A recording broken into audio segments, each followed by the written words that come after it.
ஐராவதம், அதாவது இராவதியைச் சேர்ந்தது, ஒரு தெய்வீக யானை. புனித இந்து நூல்களின்படி ஐராவதம் 6 தந்தங்கள் மற்றும் 3 தும்பிக்கைகளுடன் பிறந்தது. அவர் தூய்மையான வெள்ளை நிறத்தில் இருக்கிறார்.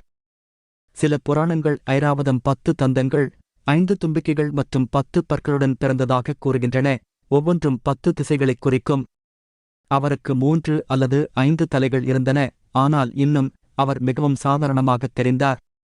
அவர் யானைகளின் ராஜா தெய்வமான இந்திரனுக்கு முக்கிய வாகனமாகவும் பணியாற்றுகிறார். ஐராவதம் பற்றி முழுமையாக அறிவதற்கு முன் நமது கோலிவுட் கர்பன் சேனலை சப்ஸ்கிரைப் செய்து கர்பன் குழுமத்துடன் இணையுங்கள்.